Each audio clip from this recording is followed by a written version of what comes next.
the lesson I would want everyone to take from the story of the First World War is that human life is not cheap. That all of the warring powers thought that just by throwing more men and more material at the front, they would solve their political problems with military force.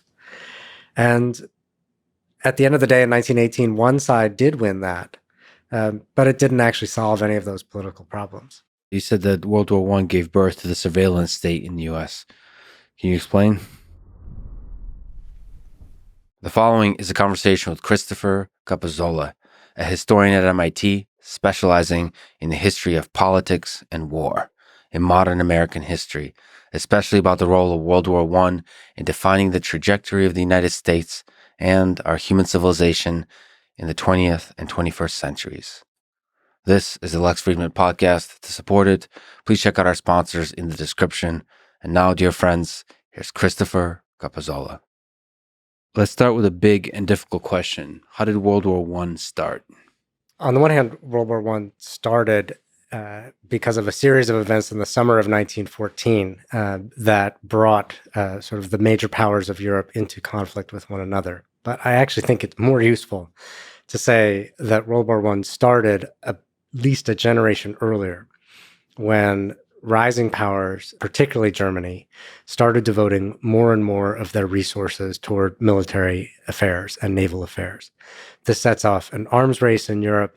It sets off a rivalry over the colonial world and who will control the resources in Africa and Asia. And so by the time you get to the summer of 1914, and in a lot of ways, I say the war has already begun, and this is just the match that lights the flame. So the capacity for war was brewing within like the leaders and within the populace. They started accepting, sort of slowly through the culture, propagated this idea that we can go to war. It's a good idea to go to war. It's a good idea to expand and dominate others, that kind of thing. Maybe not put in those clear terms, but just a sense that military action is the way that nations operate at the global scale. Yes, and right. So yes, there's a sense that the military can be the solution to political conflict in Europe itself. And the and is that war and military conflict are already happening, right? That there's war, particularly in Africa, in North Africa, in the Middle East, Balkans. Conflict is already underway. And the European powers haven't faced off against each other. They've usually faced off in asymmetrical conflict against much less powerful states. But, in some ways that war is already underway. So do you think it was inevitable? Because World War I is brought up as a case study where it seems like a few accidental leaders and a few accidental events, or one accidental event, led to the war. And if you change that one little thing, it could have avoided the war. Your sense is the drums of war have been beating for quite a while, and it would have happened almost no matter what, or very likely to have happened. Yes, historians never like to say things are inevitable. And certainly, there were people who could have chosen a different path, both in the short term and the long term. But fundamentally, there were irreconcilable conflicts in the system of empires in the world in 1914. I can't see, it didn't have to be this war, but it probably had to be a war. So there was the German Empire, the Austro-Hungarian Empire, there's France and Great Britain, U.S. Could the U.S. be called an empire at that moment yet? When do you graduate to empire status? Well, certainly after 1898, with the acquisition of the former territories of the Spanish Empire, the United States has formal colonial possessions, and it has sort of mindsets of rule and military acquisition that would define empire in a kind of more informal sense. So you would say you would put the blame or the responsibility of starting World War I into the hands of the German Empire and Kaiser Wilhelm II. That's a really tough call to make. And, that deciding that is going to keep historians in business for the next 200 years. I think there are people who would lay all of the blame on the Germans, right? And who would point toward a generation of arms buildup, alliances that Germany made and promises that they made to their allies in the Balkans, to the Austro-Hungarians, and so yes, there's an awful lot of responsibility there. There has been a trend lately to say, no, it's no one's fault, right? That that all of the various powers literally were sleepwalking into the war, right? They backed into it inadvertently. I think that lets everyone a little too much off the hook, right? And so I think in between is, I would put the blame on the system of empires itself, on the system. But in that system, the actor that sort of carries the most responsibility is definitely Imperial Germany. So the leader of Austro-Hungarian Empire, Franz Joseph I, his nephews, Archduke Franz Ferdinand, he was assassinated. And so that didn't have to lead to a war. And then the leader of the German Empire, Kaiser Wilhelm II, pressured, sort of uh, started talking trash, Mm-hmm. and boiling the water that ultimately resulted in the explosion, plus all the other players. So what can you describe the dynamics of how that unrolled? What's the role of U.S., what's the role of France, what's the role of Great Britain, Germany, and Austro-Hungarian Empire? Yeah, over the course of about 4 weeks, right, following the assassination of the Archduke in Sarajevo, it sort of triggers a series of political conflicts and ultimately ultimatums, sort of demanding sort of that one or other power sort of stand down in response to the demands of either Britain, France, or in turn Germany or Russia. At the same time that those alliances kind of trigger automatic responses from the other side, and so it escalates. And once that escalation is combined with the call up of military troops, then none of those powers wants to be sort of the last one to kind of get ready for conflict. So even throughout it, they think they are getting ready in a defensive maneuver, and if they think if there is conflict, well, it might be a skirmish, it might be sort of a standoff.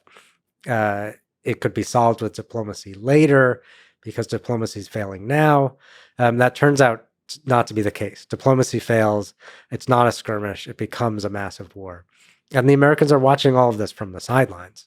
They have very little influence over what happens that summer. How does it go from a skirmish between a few nations to a global war? Is there a place where there's a phase transition? Yeah, I think the phase transition is in over the course of the fall of 1914, when the Germans make an initial sort of bold move into France. In many ways, they're fighting the last war, the Franco-Prussian War of 1870. And they really do sort of, kind of want to have a quick sort of lightning strike in some ways against France to kind of bring the war to a speedy conclusion. France turns out to be able to fight back more effectively than the Germans expected. And then the battle lines sort of harden. And then behind that, the French and the Germans, as well as the British on the side of the French, start digging in, literally, right? And digging trenches that at first are 3 feet deep to avoid shelling from artillery, then become 6 feet, 10 feet deep, 2 miles wide, that include telegraph wires, that include whole hospitals in the back. And then at that point, the front is locked in place. And the only way to break that is sort of basically dialing the war up to 11. Right, sort of massive numbers of troops, massive efforts, none of which work, right, and so the war is stuck in this. But that's the phase transition right there. What were the machines of war in that case? You mentioned trenches. What were the guns used? What was the size of guns? What are we talking about? What did Germany start accumulating that led up to this war? One of the things that we see immediately is the Industrial Revolution of the previous 30 or 40 years brought to bear on warfare. Right. And so you see sort of machine guns, you see artillery, these are the kind of the key weapons of war on both sides, right? The vast majority of battlefield casualties are from artillery shelling from one side to another, not, sort of rifle or even sort of, machine gun kind of attacks. In some ways, the weapons of war are human beings, right? Tens of thousands of them poured over the top in these sort of waves to kind of try to break through the enemy lines, and it would work for a little while, but holding the territory that had been gained often proved to be even more demanding than gaining it, and so often, each side would retreat back into the trenches and wait for another day. And how did Russia, how did Britain, how did France get pulled into the war? Well, I suppose the France one is the easy one. But what is the order of events here? Right. How it becomes a global war? Yeah. So Britain, France, and Russia are at this time they're in alliance, and so the conflicts, in the summer of 1914 that lead sort of to the declarations of war happen sort of one after another, right? In late August of 1914, and all three powers essentially come in at the same time, because they have promised to do so through a series of alliances. Conducted secretly in the years before 1914 that committed them to defend one another. Germany, Austria, Hungary, and the Ottoman Empire have their own sort of set of secret agreements that also commit them to defend one another. And what this does is it sort of brings them all into conflict at the exact same moment. They're also, for many of these countries, bringing not just their national armies, but also their empires into the conflict, right? So Britain and France, of course, have, enormous sort of global empires. They begin mobilizing soldiers as well as raw materials. Germany has, less of an overseas empire. Russia and the Ottoman Empire, of course, have their own sort of hinterland, within the empire. And very soon, sort of all of the warring powers are bringing the entire world into the conflict. Did they have a sense of how deadly the war is? I mean, this is another scale of death and destruction. At the beginning, no, but very quickly. The scale of the devastation of these sort of massive over-the-top attacks on trenches is apparent to the military officers, and it very quickly becomes apparent even at home. There is, of course, censorship of the battlefield, and specific details don't reach people. But for civilians in any of the warring powers, they know fairly soon how destructive the war is. And to me, that's always been a real sort of puzzle, right? So that by the time the United States comes to decide whether to join the war in 1917, they know exactly what they're getting into, right? They're not backing into the war in the ways that the European powers did. They've seen the devastation, they've seen photographs, they've seen injured soldiers, and they make that choice anyway. When you say they, do you mean the leaders or the people? Did the death and destruction reach the minds of the American people by that time? Yes, absolutely. We don't in 1917 have the mass media that we have now, but there are images in newspapers, there are newsreels that play at the movie theaters, and of course some of it is sanitized, but that combined with press accounts, often really quite descriptive press accounts, gory accounts, reached anyone who cared to read them. Certainly plenty of people didn't follow the news, felt it was far away. But most Americans who cared about the news knew how devastating this war was. Yeah, there's something that happens that I recently visited Ukraine for a few weeks. There's something that happens with the human mind as you get away from the actual front where the bullets are flying, like literally 1 kilometer away. You start to not feel the war. There, you'll hear an explosion, you'll see an explosion, you start to like get it assimilated to it, or you start to get used to it.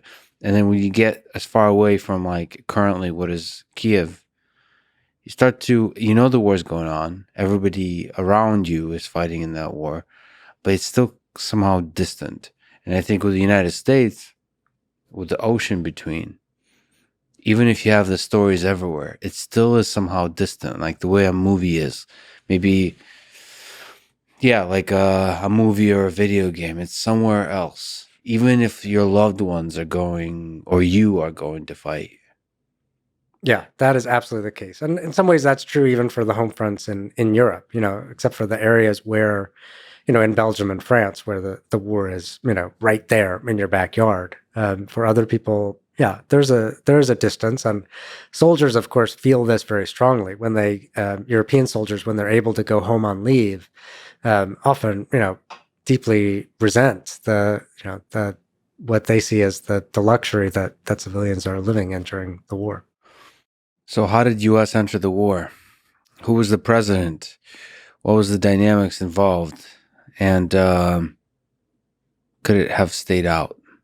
To answer your last question first, yes, right. That the United States could have stayed out of the First World War uh, as a military power. The United States could not have ignored the war completely. Right, it shaped everything.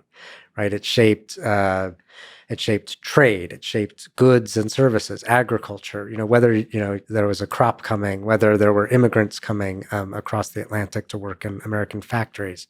Right, so the U.S. can't ignore the war.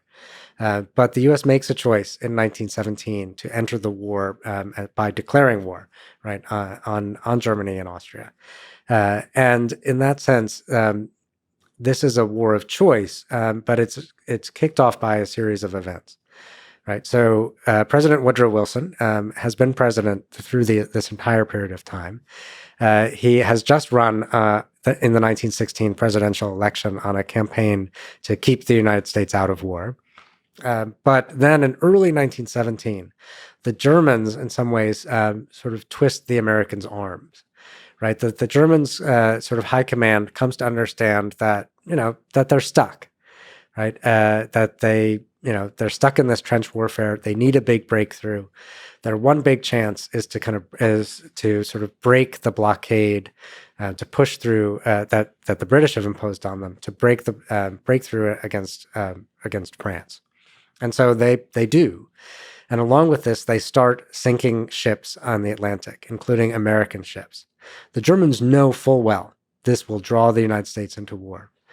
But the Germans look at the United States at this moment, a relatively small army, a relatively small navy, a country that, at least on paper, is deeply divided about whether to join the war. And so they say, let's do it, right? They're not going to get any American soldiers there in time, right? It was a gamble, but I think probably their best chance. They took that gamble. They lost, right? In part because French resistance was strong, in part because Americans mobilized much faster and in much greater numbers than the Germans thought they would. So the American people were divided. The American people were absolutely divided about whether to enter this war, right? From 1914 to 1917, there is a searing debate across the political spectrum. It doesn't break down easily on party lines about whether it was in the U.S. interest to do this, whether American troops should be sent abroad, whether Americans would end up just being cannon fodder for the European empires. Eventually, as American ships are sunk, first in the Lusitania in 1915, then in much greater numbers in 1917, the tide starts to turn, and Americans feel that a response is necessary, and the actual declaration of war in Congress is pretty lopsided, but it's not unanimous by any means. Lopsided towards entering the war. Yeah, yeah. Well, that's really interesting because there's echoes of that in later wars where Congress seems to, nobody wants to be the guy that says no to war for some reason. Once you sense that, in terms of politicians, because then you appear weak. But I wonder if that was always the case. So you make the case that World War I is largely responsible for defining what it means to be an American citizen. So in which way does it define the American citizen? When you think about citizenship, what it means is two things. First of all, what are your rights and obligations? What is sort of the legal citizenship that you have as a citizen of the United States or any other state? And the second is a more amorphous definition of like, what does it mean to belong, right? To be part of America, right? To feel American, to love it or hate it or be willing to die for it, right? And both of those things really are crystal clear in terms of their importance during the war, right? So both of those things are on the table. Being a citizen who is a citizen who isn't matters. So people who had never carried passports or anything before suddenly have to. But also what it means to be an American, right? To feel like it, to be part of this project is also kind of being defined and enforced during World War One. So project, is a funny way to put a global war, right? So can you tell the story, perhaps that's a good example of it, of the James Montgomery Flag's 1916 poster that reads, "I want you." Right. A lot of people know this poster, I think, in its original form, in its memeified form, I don't know. But we know this poster and we don't know where it came from. Or most Americans, I think, me included, didn't know where it came from. And it actually comes from 1916. Does this poster represent the birth of something new in America, which is a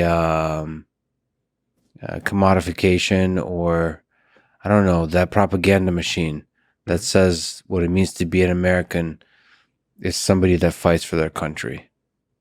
Yeah. So the image, it's in fact, I think one of the most recognizable images, not only in the United States but in the entire world, right? And you can bring it almost anywhere on Earth in 2022, and people will know what it refers to, right? And so this is an image that circulated first as a magazine cover, later as a recruitment poster, where the figure is Uncle Sam, sort of pointing at the viewer with his finger, sort of pointing and saying, "I want you."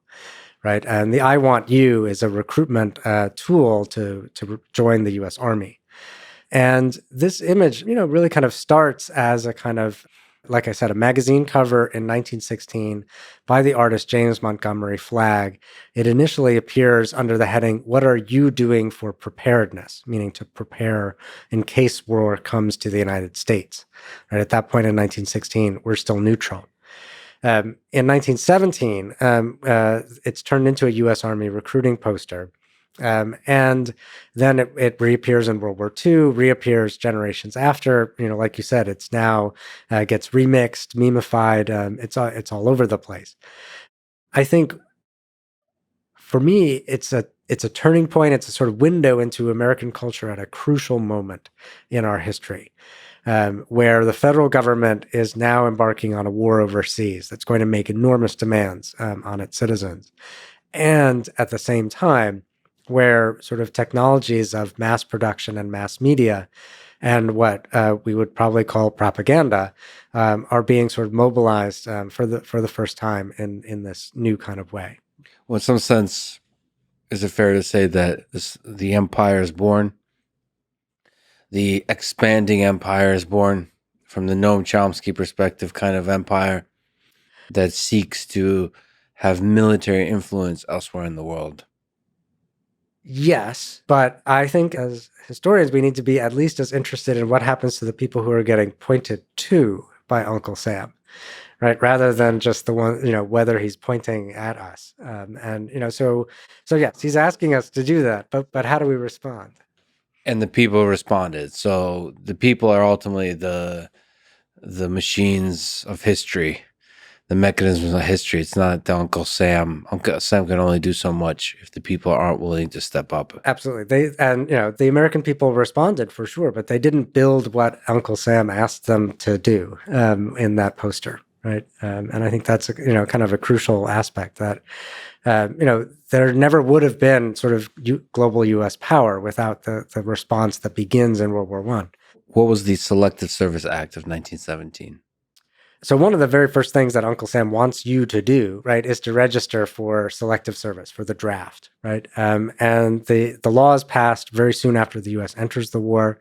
It's sort of, demanding that all men, first between 21 and 30, then between 18 and 45, register for the draft, and they'll be selected by a government agency, by a volunteer So organization. it's a requirement to sign up. It is a legal requirement to register. Of course, not everyone who registers is selected, but over the course of the war, 24 million men register, almost 4 million serve in some fashion. What was the response? What was the feeling amongst the American people to have to sign up to the Selective Service Act? Well, Have to register. yeah, this is a bigger turning point than we might think, right? In some ways, this is a tougher demand of the American public than entering the war. It's one thing to declare war on Germany, right? It's another thing to go down to your local post office and fill out the forms that allow your own government to send you there to fight. And this is especially important at a time when the federal government doesn't really have any other way to find you unless you actually go and register yourself, right? And so, ordinary people are participating in the building of this war machine, but at least 500,000 of them don't, right? And simply never fill out the forms, move from one town to another. But you said 20 million did? 20 something? Yeah, about 24 million register, at least 500,000. Is it surprising to you that many registered? Since the country was divided? It is, and that's what I sort of tried to dig in to figure out how did you get 24 million people to register for the draft, and it's certainly not coming from the top down, right? There may be 100 sort of agents in what's now called the FBI. It's certainly not being enforced from Washington. It's being enforced in through the eyes of everyday neighbors, through community surveillance, all kinds of ways. Oh, so there was like a pressure. There's a lot of pressure. Interesting. So there was not a significant anti-war movement as you would see maybe later with Vietnam and things like this. There was a significant movement before 1917, but it becomes very hard to keep up an organized anti-war movement after that, particularly when the government starts shutting down protests. So as the Selective Service Act of 1917 runs up against some of the freedoms, some of the rights that are defined in our founding documents, what was that clash like? What was sacrificed? What freedoms and rights were sacrificed in this process? I mean, I think on some level, the fundamental right, is liberty, right? That conscription sort of demands, sacrifice on the behalf of some notionally for the protection of all. So even if you're against the war, you're forced to fight. Right. Yes. And there were small provisions for conscientious objectors, solely those who had religious objections to all war, right? Not political objections to this war. And some, several thousand were able to take those provisions. But even then, they faced social sanction, they faced ridicule, some of them faced intimidation.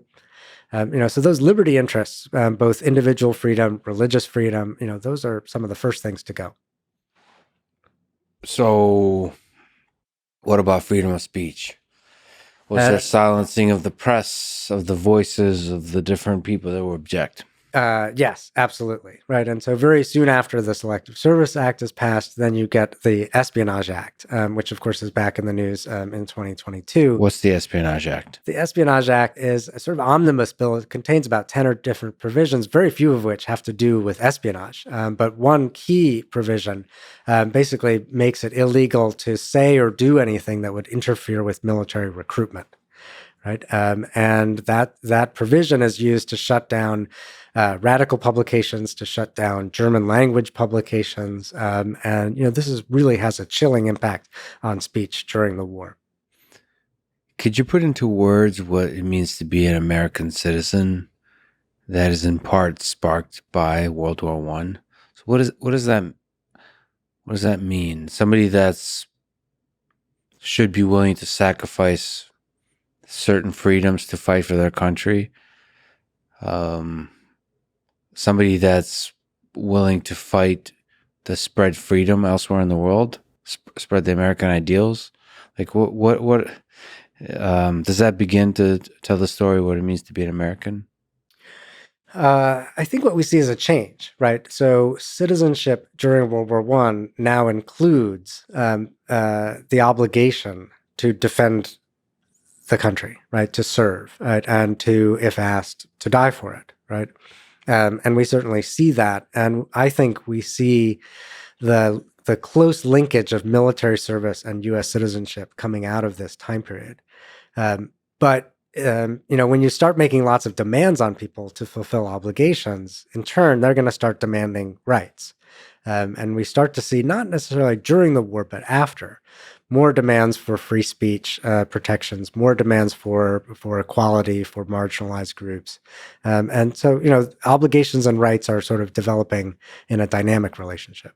Oh, it's almost like an overreach of power sparked a sense like, oh crap, we can't trust centralized power to abuse, like to drag us into a war. We need to be able to. So there's the birth of that tension between the government and the people.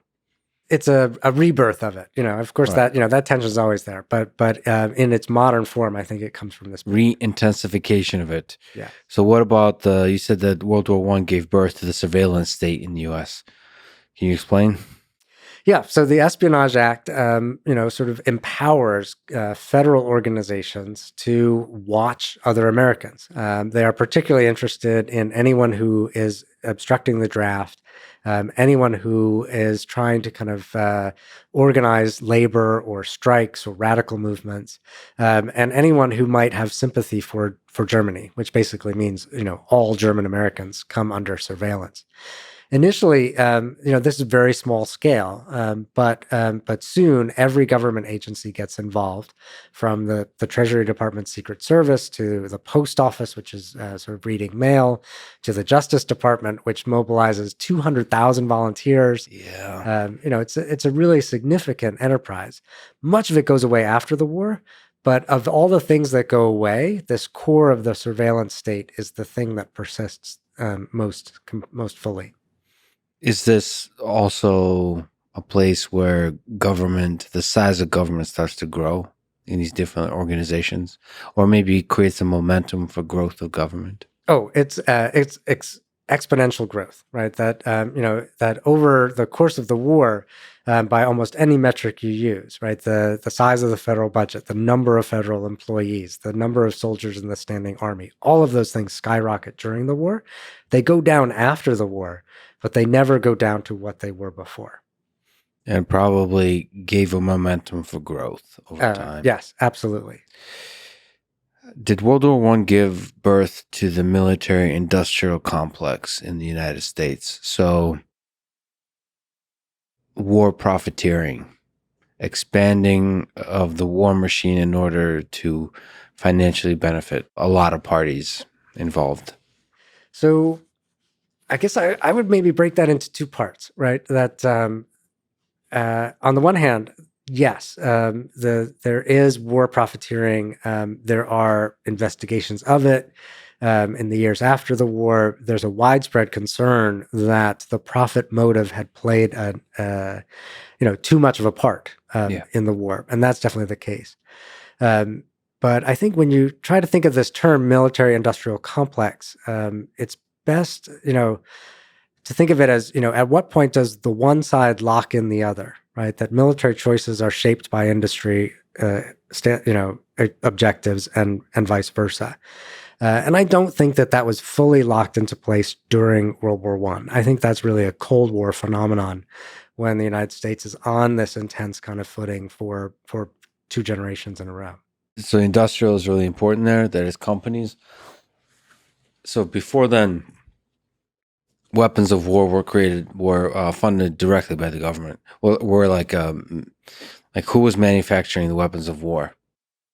They were generally manufactured by private industry. There were, of course, arsenals, sort of 19th century iterations where the government would produce its own weapons, partly to make sure that they got what they wanted.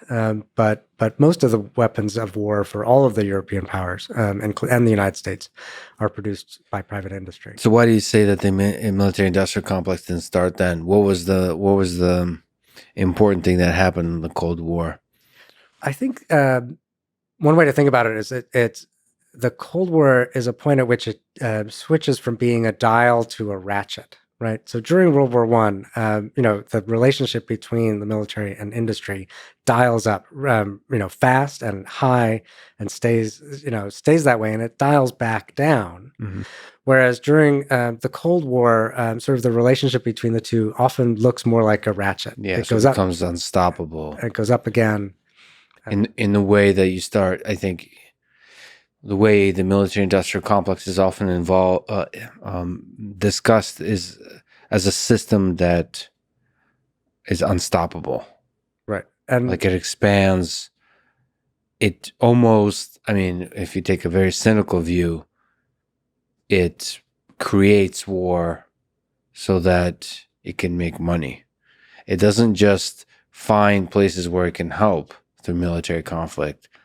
It creates tensions that directly or indirectly lead to military conflict that it can then fuel and make money from. that is certainly one of the concerns of both people, who were critical of the First World War, and then also of Dwight Eisenhower, right, when he's president and sort of in his farewell address, where he sort of introduces the term military-industrial complex. And some of it is about the profit motive, but some of it is a fear that Eisenhower had, that no one had an interest in stopping this, right, and that no one had a voice in stopping it, and that the ordinary American could really do nothing to sort of to dial things down. Is it strange to you that we don't often hear that kind of speech today, with like Eisenhower speaking about the military-industrial complex? So, for example, we'll have people criticizing the spending on war efforts, but they're not discussing the machinery of the military-industrial complex, like the basic way that human nature works, that we get ourselves trapped in this thing. They're saying like there's better things to spend money on, versus describing a very seemingly natural process of when you build weapons of war, that's going to lead to more war. Like it pulls you in somehow.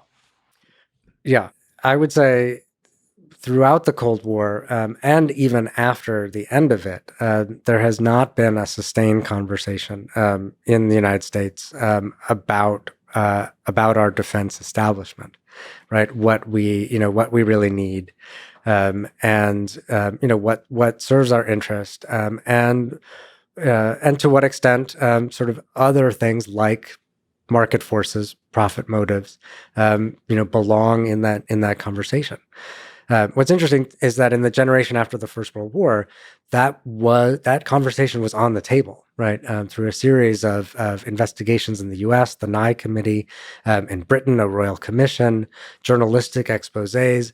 This would have been just talked about constantly in the years between about 1930 and 1936, as people were starting to worry, right, that storm clouds were gathering in Europe again. Yeah, but it always seems like those folks get pushed to the fringes. You're made an activist versus versus a thinking leader. Those discussions are often marginalized, framed as conspiracy theory, et cetera. I think it's important to realize that, in the generation after World War I, this was a serious civic conversation. It led to, sort of investigations of defense sort of finance. It led to experiments in Britain and France in public finance of war material. And I think those conversations need to be reconvened now in the 21st century. Is there any parallels between World War I and the war in Ukraine? The reason I bring it up is because you mentioned sort of there was a hunger for war a capacity for war that was already established, and the different parties were just boiling the tensions. So there's a case made that America had a role to play, NATO had a role to play in the current war in Ukraine. Is there some truth to that? When you think about it in the context of World War One, or is it purely about the specific parties involved, which is Russia and Ukraine? I think it's very easy to draw parallels between World War One and the war in Ukraine, but I don't think they really work. That the First World War, in some ways, is generated by a fundamental conflict in the European system of empires, right? In the global system of empires. So in many ways, if there's a parallel, the war in Ukraine is the parallel to some of the conflicts in the Mediterranean and the Balkans in 1911 to 1913. That that then later there was a much greater conflict, right? And so, I think if there's any lessons to be learned for how not to let World War III look like World War One, it would be to make sure that that systems aren't locked into place that escalate wars out of people's expectations. Well, that's I suppose what I was implying, that this is the early stages of World War III. That in the same way that several wolves are licking their chops, or whatever the expression is, they're creating tension, they're creating military conflict with a kind of unstoppable imperative for a global war. That's, I mean, many kind of people that are looking at this are really worried about that. Now, the forcing function to stop this war is that there's several nuclear powers involved, Mhm. which has, at least for now, worked to stop full-on global war. But I'm not sure that's going to be the case. In fact, what is one of the surprising things to me in Ukraine is that still in the 21st century, we can go to something that involves nuclear powers, not directly yet, but awfully close to directly, go to a hot war.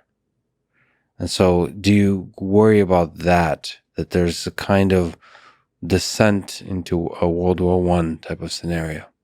Yes, I mean that keeps me up at night, and I think it should keep the citizens of both the United States and Russia up at night. Um, and I think again, it gets back to what I was saying in the summer of 1914.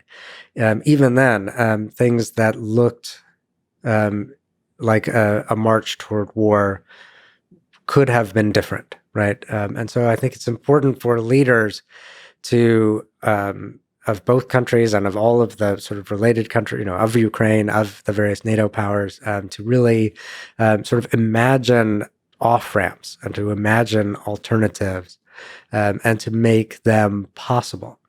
Whether it's through diplomacy, whether it's through other formats. I think that that that's the only way to prevent sort of greater escalation. What's the difference between World War One and the Civil War in terms of how they defined what it means to be an American, but also the American citizens' relationship with the war, what the leaders were doing? Is there interesting differences and similarities besides the fact Yeah. that everybody seems to have forgot about World War One in the United States and everyone still remembers Civil War? I mean, it's true, and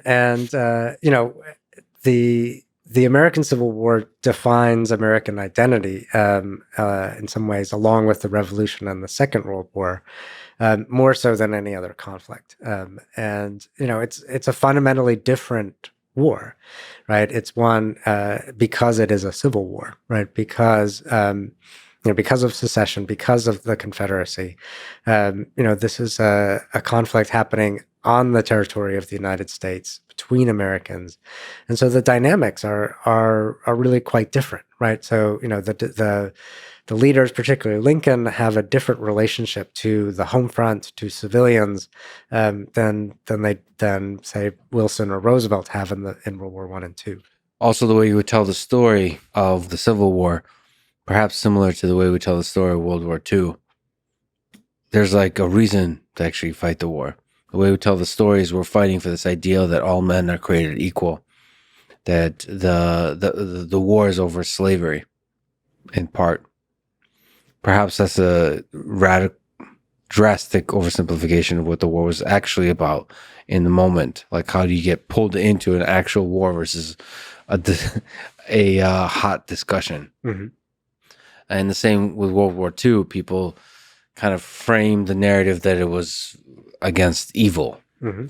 Hitler being evil. I think the key part of that is probably the Holocaust. Mm-hmm. Is how you can formulate Hitler's being evil. If there's no Holocaust, perhaps there's a case to be made that we wouldn't see World War II as such quote unquote good war. That there's an atrocity that had to happen to make it really to be able to tell a clear narrative of why we get into this war. Perhaps such a narrative doesn't exist for World War I. And so that doesn't stay in the American mind. We try to sweep it under the rug, even though overall 16 million people died. So to you, the difference is in the fact that you're fighting for ideas and fighting on the homeland. But in terms of people's participation, fighting for your country, was there similarities there? Yeah, I mean, I think, the Civil War in both the North and the South, troops are raised overwhelmingly through volunteer recruitment. There is a draft in both the North and the South, but it's not significant. Only 8% of Confederate soldiers came in through conscription, and so in fact, the mobilization for volunteers, often organized locally around individual communities or states, create sort of multiple identities and levels of loyalty, where people both in the North and the South have loyalty both to their state regiments, to their sort of community militias, and as well to the country. They are fighting over the country, right, over the United States, right? And so the Union and the Confederacy have conflicting and ultimately irreconcilable visions of that. But that sort of nationalism that comes out of the Union after the victory in the war is a kind of crucial force shaping America ever since. So, what was the neutrality period? Why did U.S. stay out of the war for so long? Like, what was going on in that interesting? Like, what made Woodrow Wilson change his mind? What was the interesting dynamic there? I always say that the United States entered the war in April of 1917, but Americans entered it right away. Right? They entered it. Some of them actually went and volunteered and fought almost exclusively on the side of Britain and France. At least 50,000 joined the Canadian Army or the British Army and served. Millions volunteer. They sent humanitarian aid. I think in many ways, modern war creates modern humanitarianism, and we can see that in the neutrality period. And even if they wanted the United States to stay out of the war, a lot of Americans get involved in it by thinking about it, caring about it, arguing about it. And at the same time, they're worried that British propaganda is shaping their news system. They are worried that German espionage is undermining them. They're worried that both Britain and Germany are trying to interfere in American elections and American news cycles. And at the same time, a revolution is breaking out in Mexico, right? So there are sort of, concerns about what's happening in the Western Hemisphere as well as what's happening in Europe. So World War I was supposed to be the war to end all wars, and it didn't. How did World War I pave the way to World War II? Every nation probably has their own story in this trajectory towards World War II. How did Europe allow World War II to happen? How did the Soviet Union, Russia, allow World War II to happen, and how did America allow World War II to happen, and Japan? Yeah, you're right. The answer is different for each country, right? That in some ways, in Germany, the culture of defeat, the experience of defeat at the end of World War One leads to a culture of resentment, recrimination, finger pointing, blame that makes German politics very ugly. As one person puts it, brutalizes German politics. It places resentment at the core Yes. of the populace and its politics. Yeah. And, so in some ways that lays the groundwork for the kind of politics of resentment and hate that comes from the Nazis.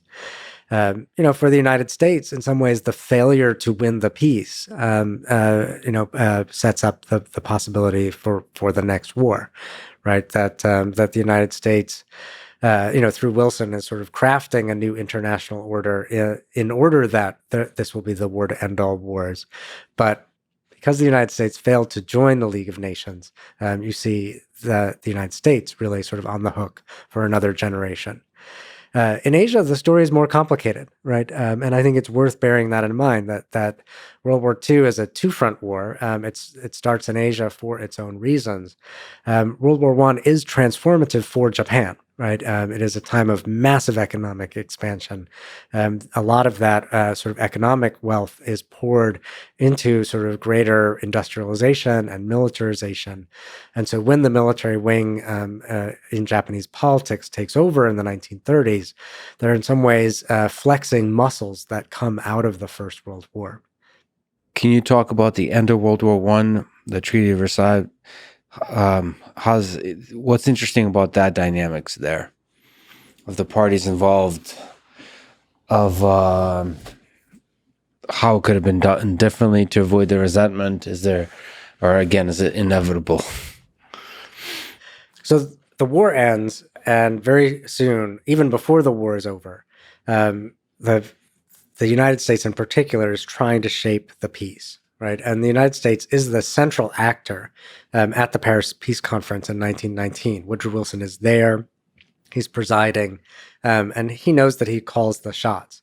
So he was respected. He was respected, but resentfully in some ways by the European powers, Britain and France and Italy to a lesser extent, who felt that they had sacrificed more. They had two goals, right? They wanted to shape the imperial system in order to make sure that their kind of fundamental economic structures wouldn't change, and they also wanted to sort of weaken Germany as much as possible, right? So that Germany couldn't rise again. What this leads to is a peace treaty that, maintains some of the fundamental conflicts of the imperial system and makes bankrupts Germany, starves Germany, and kind of feeds this politics of resentment that make it impossible for Germany to kind of participate in a European order. So people like historian Neil Ferguson, for example, make the case that if Britain stayed out of World War One, we would have avoided this whole mess, and we would potentially even avoid World War II. There's kind of counterfactual history. Do you think it's possible to make the case for that? That there was a moment, especially in that case, staying out of the war for Britain, that the escalation to a global war could have been avoided, and one that ultimately ends in a deep global resentment. So where Germany is resentful not just of France or particular nations, but is resentful of the entire, I don't know how you define it, the West or something like this, the entire global world. I wish it were that easy. And, I think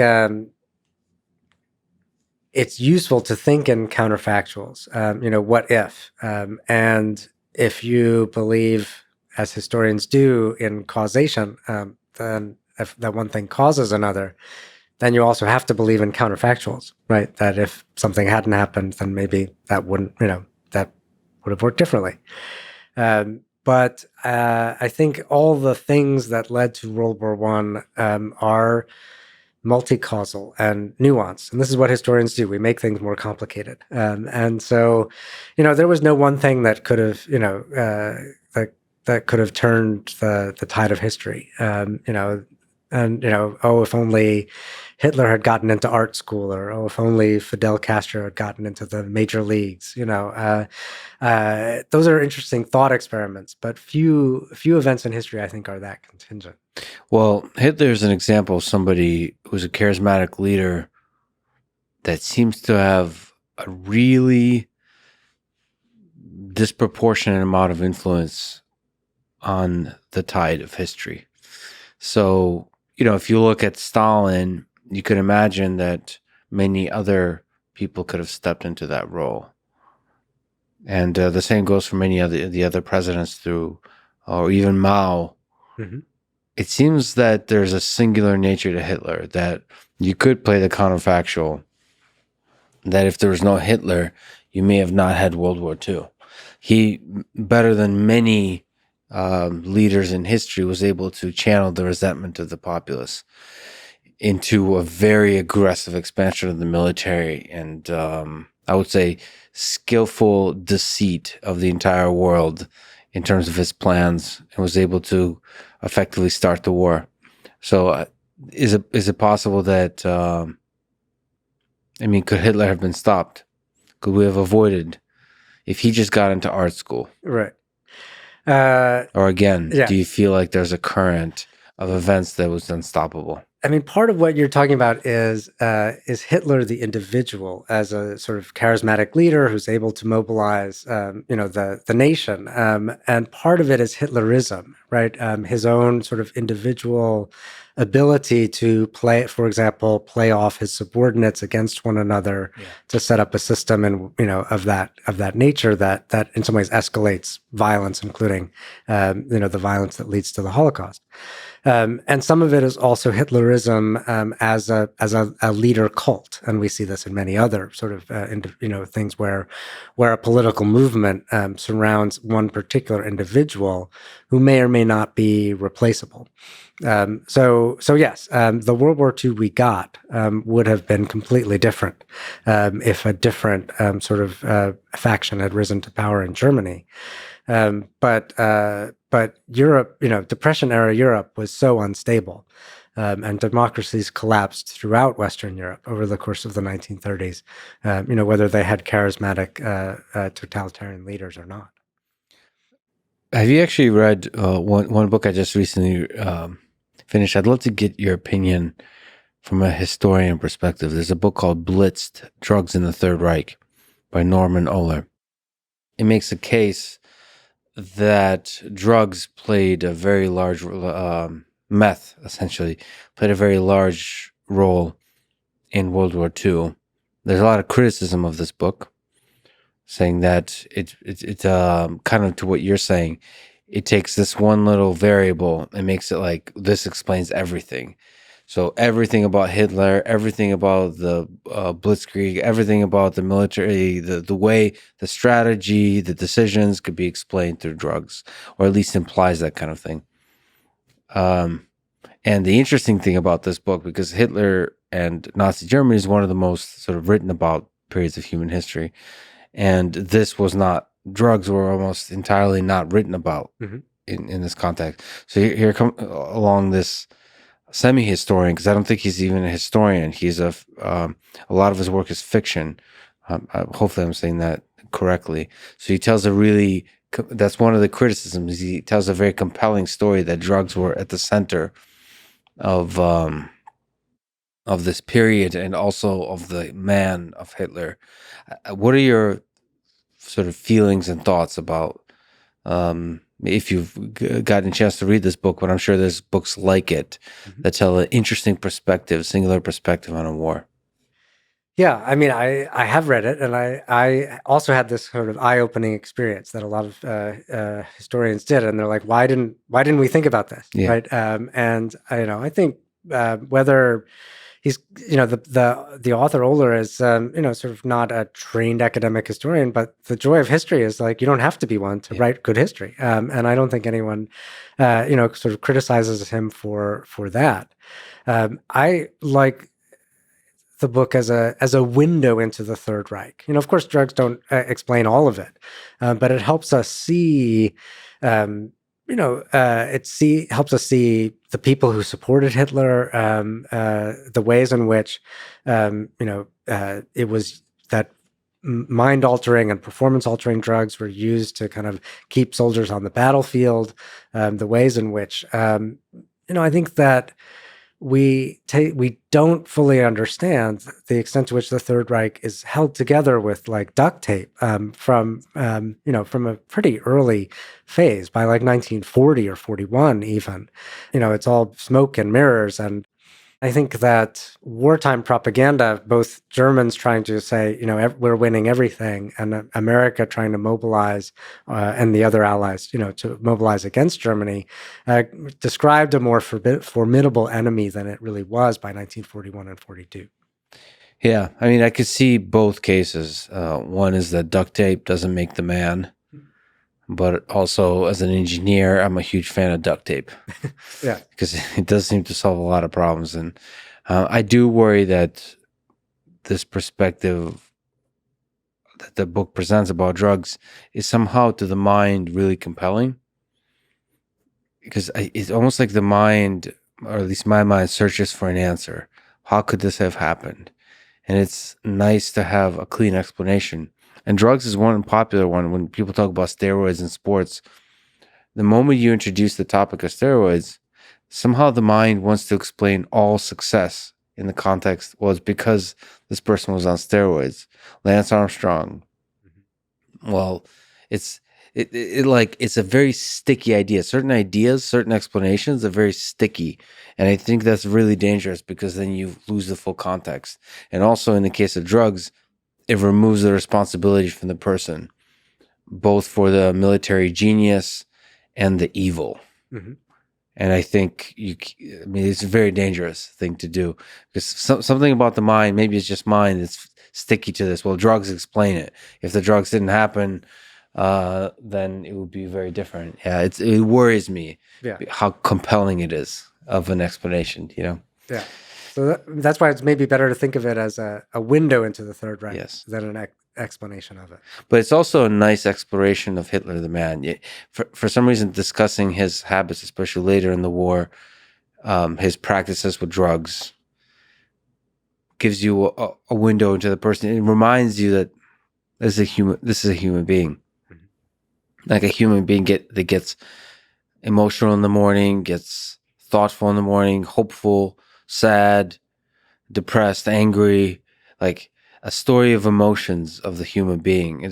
Somehow we construct, which is a pretty dangerous thing to do, we construct an evil monster out of Hitler, when in reality, he's a human being like all of us. I think the lesson there is the Solzhenitsyn lesson, which is all of us, to some degree, are capable of evil. Or maybe if you want to make it less powerful of a statement, many of our leaders are capable of evil. That this Hitler is not truly singular in history.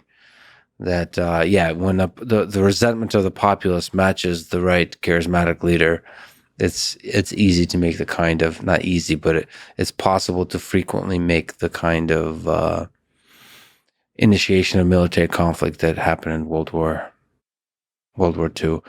By the way, because you said not a trained historian, one of the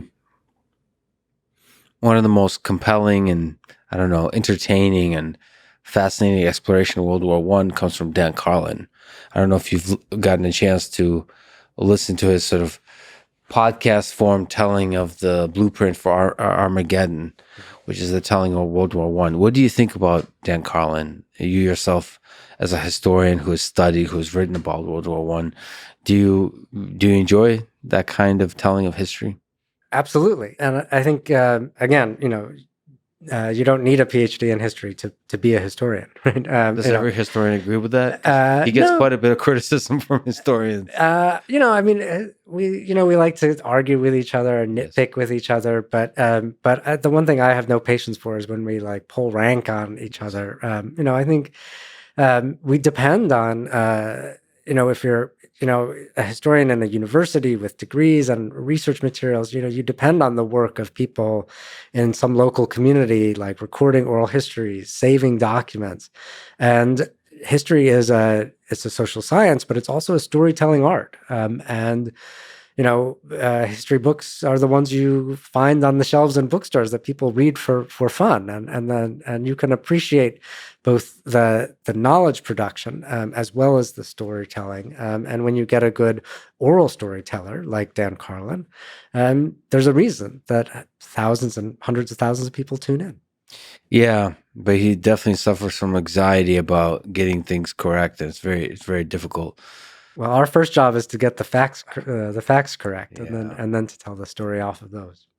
because the facts are so fuzzy. So it's I mean, you have the probably my favorite telling of World War II is William Shire's Rise and Fall of the Third Reich, and or at least not telling of Nazi Germany, and that goes to primary sources a lot, which is like I suppose that's the honest way to do it. But it's tough. It's really tough to write that way, to really go to primary sources always. And I think one of the things that Dan tries to do, which is also really tough to do, perhaps easier in oral history, is try to make you feel what it was like to be there. Which I think he does by trying to tell the story of like individual soldiers. And um, do you find that telling, like individual citizens, do you find that kind of telling of history compelling? Yeah, I mean, I think we need historical imagination, and I think historical imagination teaches something very valuable, which is humility. To realize that there are other people who've lived on this planet, and they organize their lives differently, and they made it through just fine too. And I think that kind of meeting other people from the past can be actually a very useful skill for meeting people unlike you in the present. Unlike you, but also like you. I think Mhm. both are humbling. One realizing that they did live in a different space and time, but two realizing that if you were placed in that space and time, you might have done all the same things, whether it's the brave good thing or the evil thing. Yeah, absolutely. And you get also a sense uh, of possibility. There's this famous line, right, that those who do not learn history are condemned to repeat it. But I think the other half is true as well, which is those who do not learn history don't get the chance to repeat it.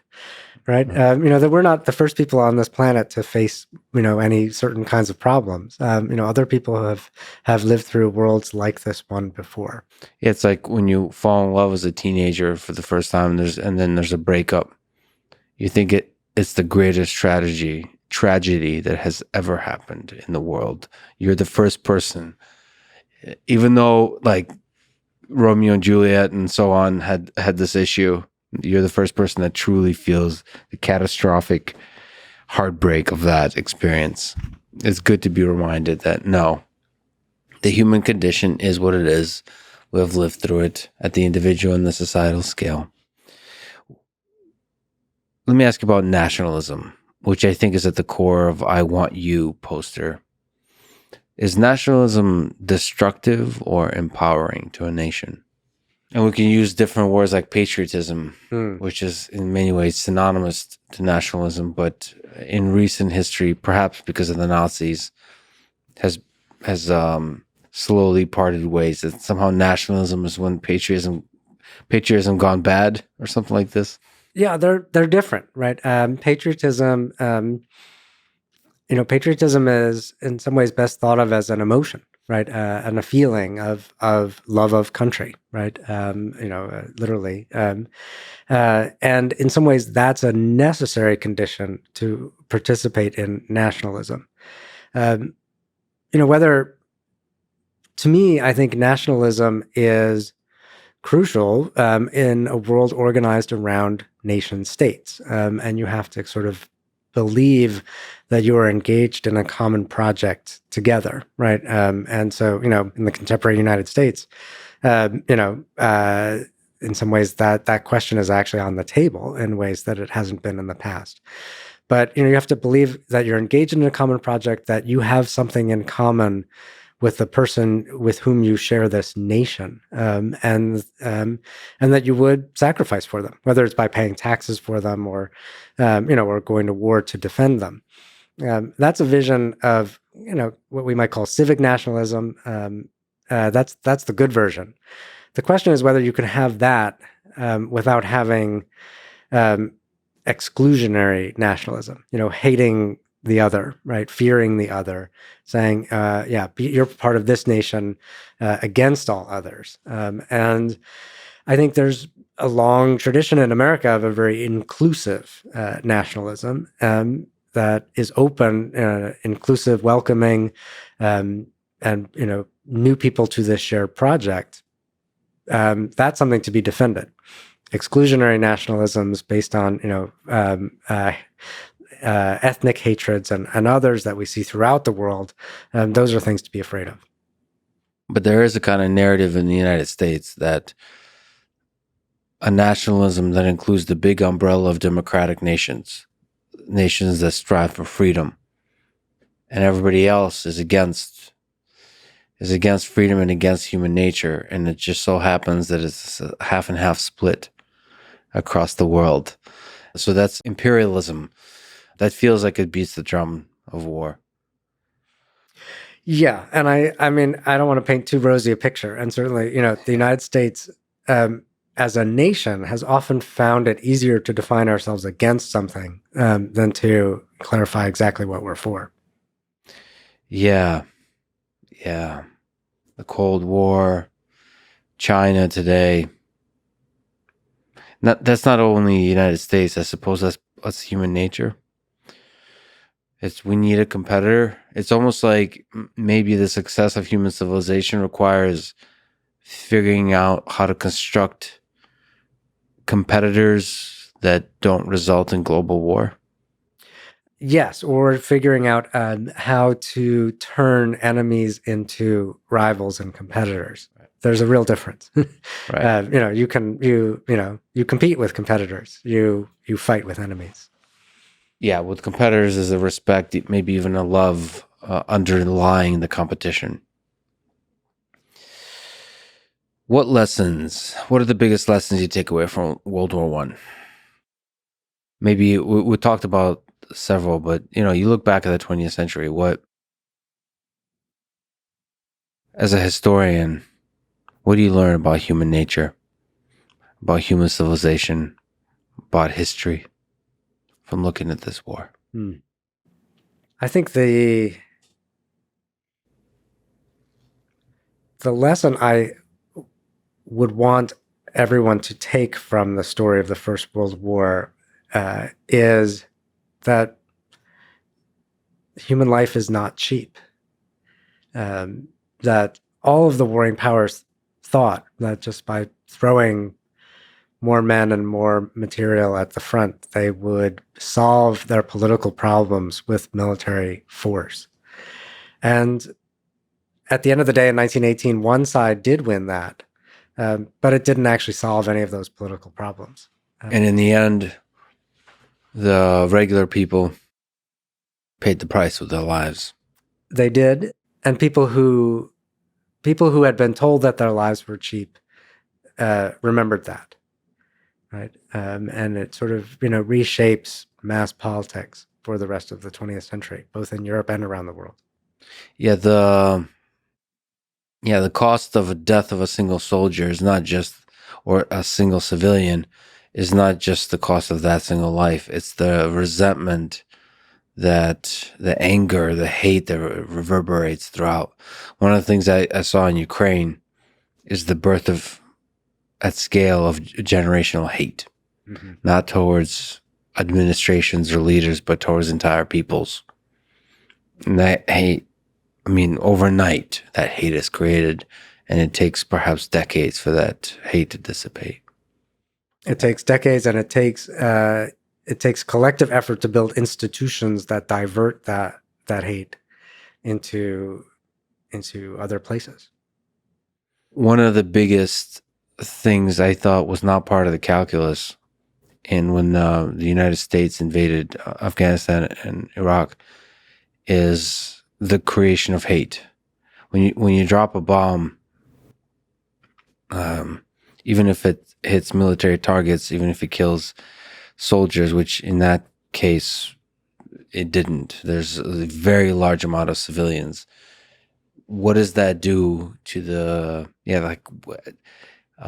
how many years, minutes, hours, months, and years of hate do you create with a single bomb you drop? And like calculate that, like literally in the Pentagon have a chart. How many people will hate us? How many people does it take? Do some science here. How many people does it take when you have 1 million people that hate you? How many of them will become terrorists? How many of them will do something to the nation you love and care about, which is the United States, will do something that will be very costly?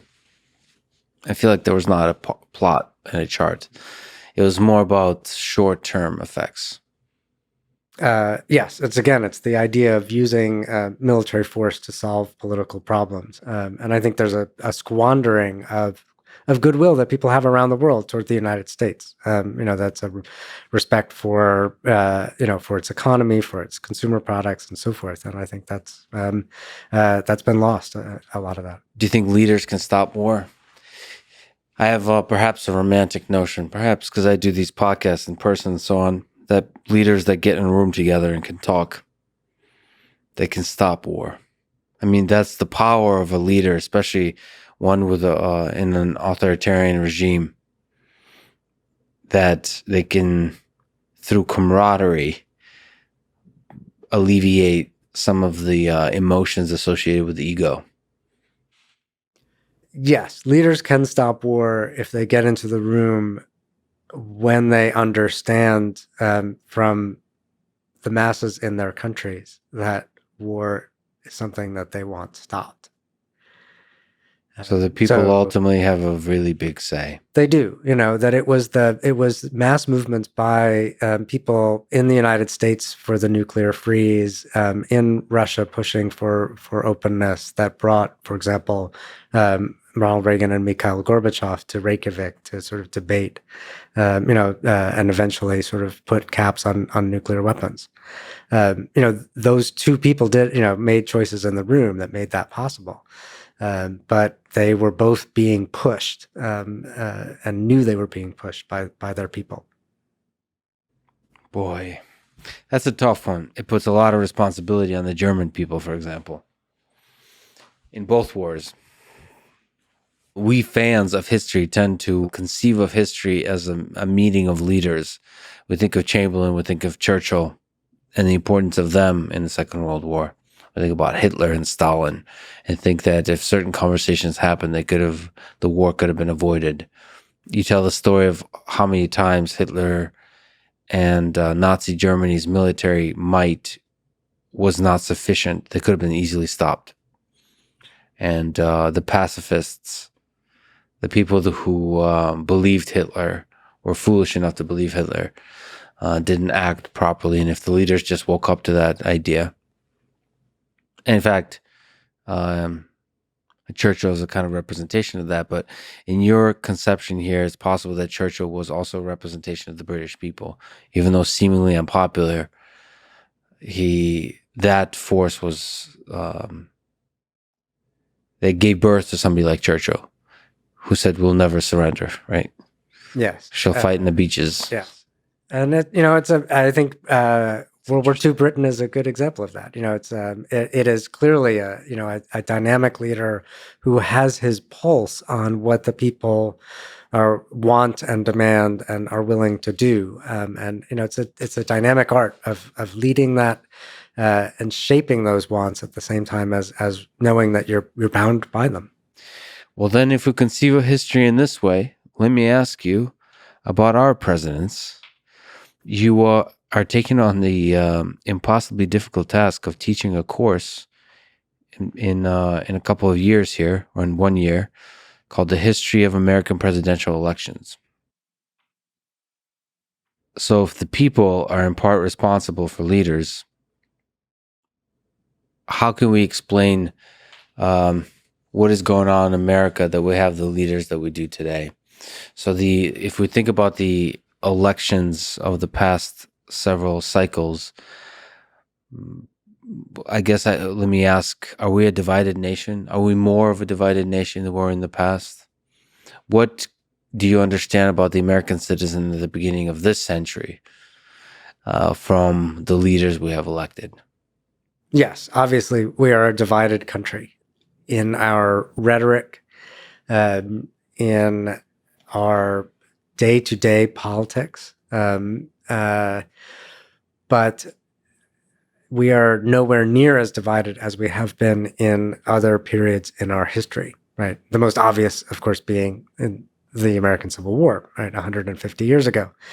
And the distinction is not just that, we haven't come to blows, but that we are fundamentally one society, one economy, and sort of, deeply integrated as a nation, both domestically and on the world stage in ways that, look nothing like the United States in 1861. Will there be, will political rhetoric continue to be extreme? Of course, but we're not as divided as people think we are. Well, then, if you actually look throughout human history, does it always get so outside the people? Do the elections get as contentious as they've recently been? So there's a kind of perception has been very close, and there's a lot of accusations, a lot of tensions. It's very heated. It's almost fueling the machine of division. Mm-hmm. Has that often been the case? It has. We are. It has and it hasn't. I mean, I do think right now is different, and there it's worth distinguishing. Are there deep social or economic divisions, which I don't actually think that there are, versus partisanship in particular, sort of the rivalry between the two parties. And it's very clear that we are in an era of what political scientists call hyperpartisanship, right? And that the two parties have taken fundamentally different positions and moved further, apart from one another. And that is what I think people talk about when they say our country is divided. So the country may not be divided, even if our politics are highly partisan. That is, a divergence from other time periods in our history. So I wonder if this kind of political partisanship is actually an illusion of division. I sometimes feel like we mostly all agree on some basic fundamentals. and the things that people allegedly disagree on are really blown out of proportion. And there's like a media machine, and the politicians really want you to pick a blue side and a red side. And because of that, somehow, families break up over Thanksgiving dinner about who they voted for. There's a really strong pressure to be either red or blue. And I wonder if that's a feature or a bug, whether this is just part of the mechanism of democracy that we want to, even if there's not a real thing to be divided over, we need to construct it such that you can always have a tension of ideas in order to make progress, to figure out how to progress as a nation. I think we're figuring that out in real time, right? On the one hand, it's easy to say that it's a feature of a political system that has two parties, right? And the United States is in some ways unique, right, in not being a parliamentary democracy, and so in some ways, you would think that would be the feature that is causing partisanship and to reach these heights. That said, we can even see in parliamentary systems and all around the world that the same kinds of rhetorics of irreconcilable division, a kind of politics of emotion, are proliferating around the world.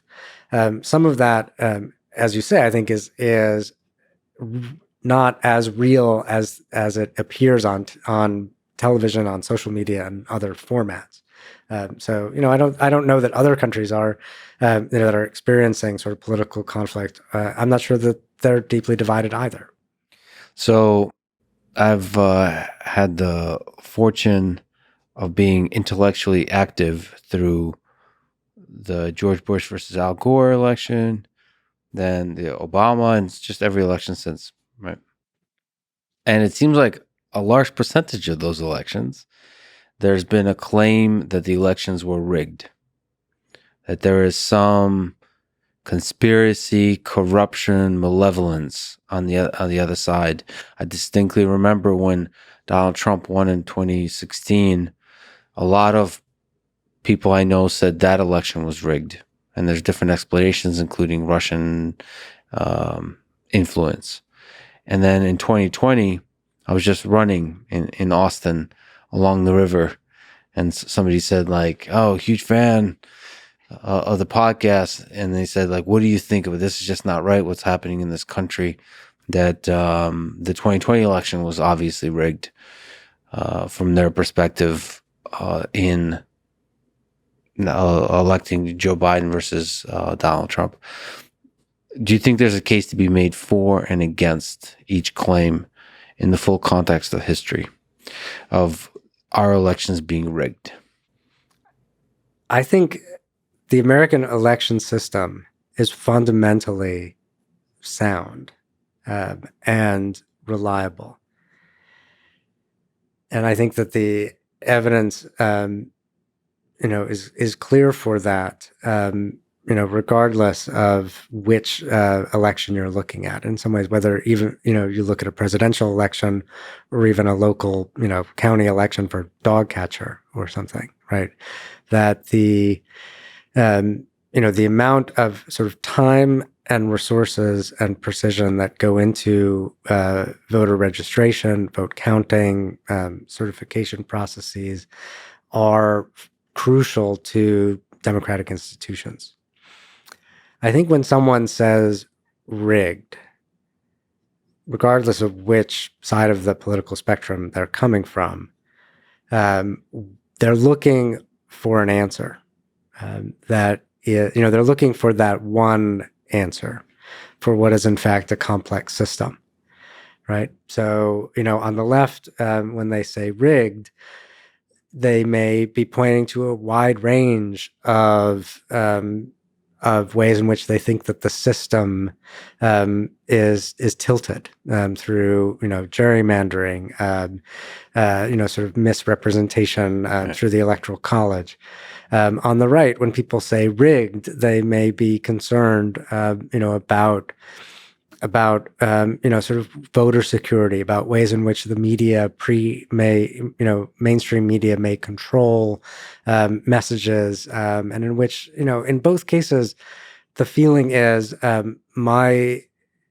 it's articulated as my vote didn't get counted right, but the deeper concern is my vote doesn't count. My voice isn't being heard. So no, I don't think the elections are rigged. So let me sort of push back, right? There's a comfort to the story that they're not rigged. And a lot of us like to live in comfort. So people who articulate conspiracy theories say, sure, it's nice to be comfortable, but here's the reality. And the thing they articulate is there's incentives in close elections, which we seem to have nonstop close elections. There's so many financial interests. There's so many powerful people. Surely you can construct, not just with the media in all the ways he described, both on the left and the right, that elections could be rigged, but literally, actually, in a fully illegal way, manipulate the results of votes.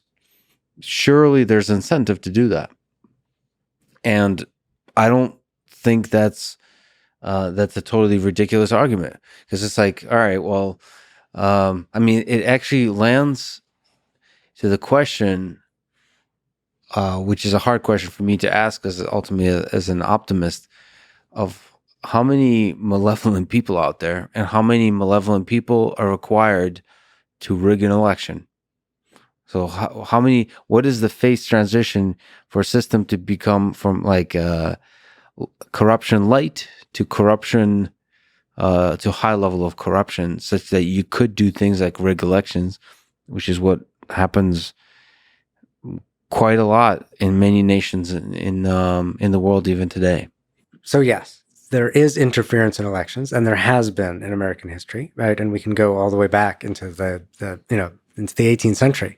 You don't have to go back to Texas in the 1960s, LBJ, to find examples of direct interference in the outcome of elections. And there are incentives to do that. Those incentives will only feel more existential as hyperpartisanship makes people think that the outcome of the elections are a matter of black and white or life and death. And you will see people sort of organizing sort of every way they can to shape elections, right? We saw this in the 1850s, right? When settlers, pro and anti-slavery sort of flooded into Kansas to try to sort of, determine the outcome of an election. We see this in the Reconstruction period, right? When the Ku Klux Klan shows up to kind of, to block the doors for Black voters in the South. This history is not new. It's there. I think what the reason why I think that the system is sound is not, or the reason when I say I believe that the election system is fundamentally sound, it's not. I'm not trying to be reassuring or encourage complacency, right? I'm saying this is something that we need to do and to work on.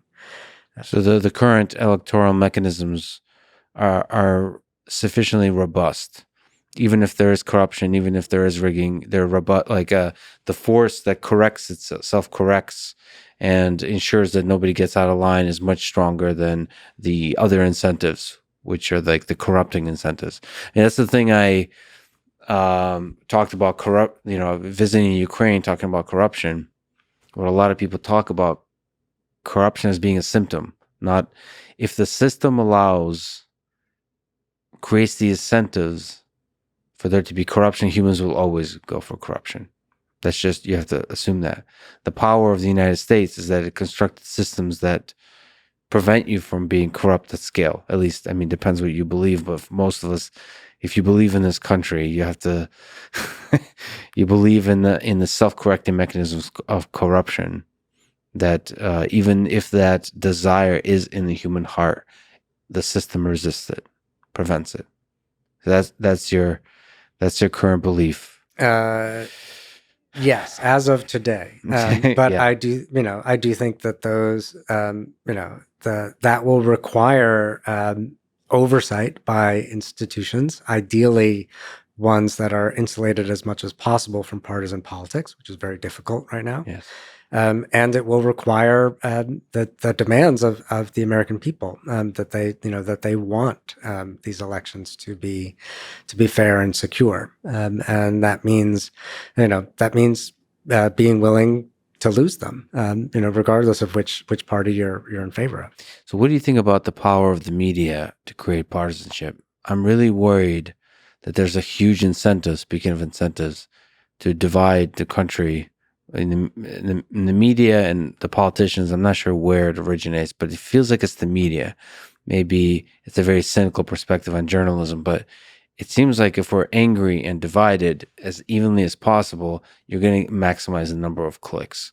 So it's almost like the media wants to elect people that are going to be the most divisive maximizing. And the worry I have is they are not beyond either feeding or, if you want to be very cynical, manufacturing narratives that lead that division, like the narrative of an election being rigged. Because if you convinced half the populace that the election was completely rigged, that's a really good way to get a lot of clicks.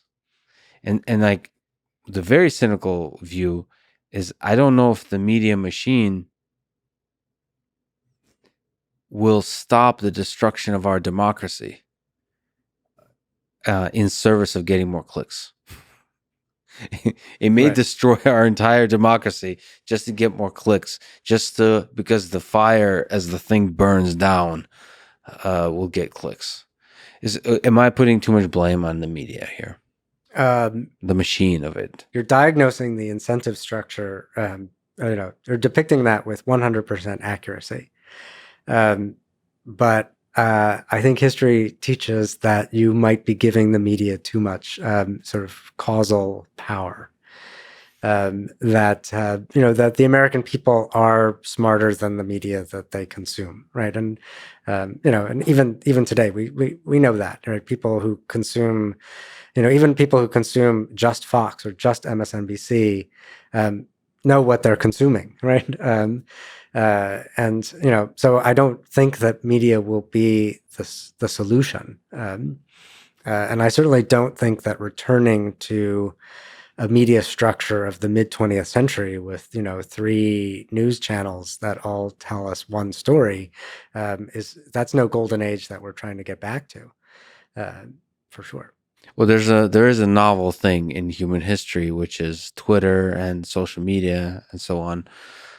So we're trying to find our footing as a nation to figure out how to think about politics, how to maintain our basic freedoms, our sense of democracy, of our interaction with government and so on this new medium of social media. Do you think Twitter? How do you think Twitter changed things? Do you think Twitter is good for democracy? Do you think it has changed what it means to be an American citizen? Or is it just the same old media mechanism? It has not changed what it means to be an American citizen. It has. It may have changed the day-to-day sound of being, and the experience of it. It got noisier, it got louder, and it got more decentered.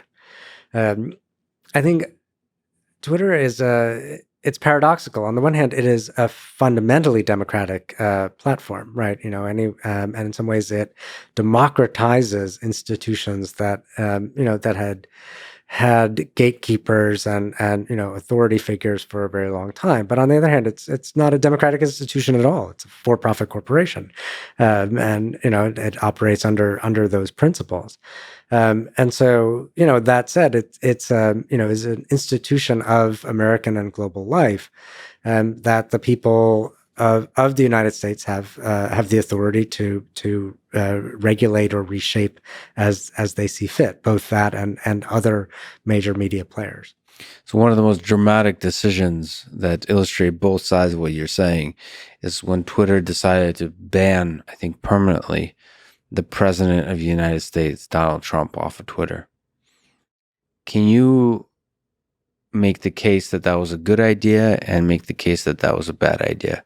Can you see both perspectives on this? Yes, I think, the simple fact of the matter is, Twitter is a platform. It has rules of service. Twitter concluded that President Trump had violated the terms of service and blocked him, right? And if you have rules, you have to enforce them. Did it have consequences? It had direct and predictable consequences, that of creating a sense among millions of Americans that Twitter had taken a side in politics, or confirming their belief that it had done so. Will it have unintended consequences? This is where the historian can come in and say, yes, there's always Right. unintended consequences. And we don't know, sort of what it would mean for political figures to be excluded from various media platforms under sort of under these notions, right, of that they had violated terms of service, et cetera. So, so I guess we'll see, as I guess where I would like. Well, to me, so I'm generally against censorship, but to take Twitter's perspective, it's unclear to me in terms of unintended consequences whether censoring a human being from being part of your platform is going to decrease or increase the amount of hate in the world. So there's a strong case to be made that banning somebody like Donald Trump increases the amount of resentment among people, and that's a very large number of people that support him or even love him or even see him as a great president, one of the greatest this country has had. And so if you completely suppress his voice, you're going to intensify the support that he has from just the regular support for another human being who ran for president to somebody that becomes an almost heroic figure for that set of people. Now, the flip side is removing a person from a platform like Donald Trump might lessen the megaphone of that particular person, might actually level the democratic notion that everybody has a voice. So basically, removing the loud extremes is helpful for giving the center, the calm, the thoughtful voices more power. And so, in that sense, that teaches a lesson that don't be crazy in any one direction. Don't go don't go Lenin, don't go Hitler, don't like you have to stay in the middle. There's divisions in the middle, there's discussions in the middle, but stay in the middle. That's sort of the steelman the case for censoring. But boy, is censorship a slippery slope. And also, boy, is Twitter becoming a thing that's more than just a company. It seems like it's a medium of communication that we use for information, for knowledge, for wisdom. Even during the period of COVID, we used it to gain an understanding of what the hell's going on. What should we do? What's the state of the art science? Science fundamentally transformed during the time of COVID because you have no time for the full review cycle that science usually goes through. And some of the best sources of information for me, from the conspiracy theory to the best doctors, was Twitter. The data, the stats, all that kind of stuff, and that feels like more than a company. And then Twitter and YouTube and different places took a really strong stance on COVID, which is the lazy stance, in my opinion, which is we're going to listen to whatever CDC or the institutions have said. But the reality is, you're an institution of your own now. You're kind of the press. You're like there's a it's a really difficult position. It's a really, really difficult position to take. But I wish they've stepped up and take on the full responsibility and the pain of fighting for the freedom of speech. Yes, they need to do that. But I'm struck by some of the things that you said, ways in which Twitter has the power to shape the conversation. And I don't think in a democratic society, democratic polities should cede that power to for-profit companies. Do you agree that it's possible that Twitter has that power currently? Do you sense that it has that power? Because my sense is Twitter has the power to start wars, like tweets have the power to start wars, to change the direction of elections. Maybe in the sense, in the ways in which a wave has the power to wash away sand, right? It's still the medium, right? It's not in itself an actor. It's how actors use the platform. which requires us to scrutinize the structure of the platform and access to it. Unfortunately, it's not. Maybe it's similar to the wave. It's not just a medium. It's a medium plus. It's a medium that enables virality, that benefits from virality of engagement, and that means singular voices can have a disproportionate impact. Like not even voices, singular ideas, dramatic ideas can have a disproportionate impact, and so that actually threatens. It's almost like I don't know what the equivalent is in nature, but it's a wave that can grow exponentially because of the intensity of the initial intensity of the wave. I don't know how to describe that as a dynamical system, but it feels like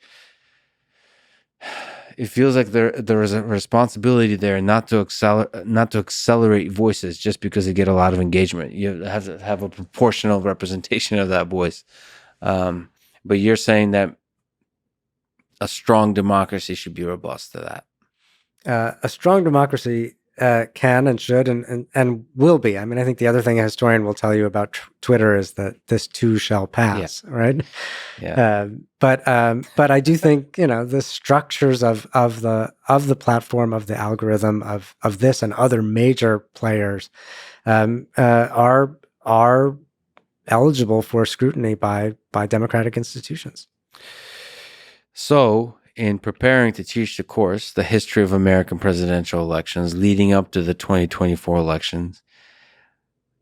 So one of the lessons of history is this too shall pass. So don't make everything about this is going to either save or destroy our nation. That seems to be like the message of every single election.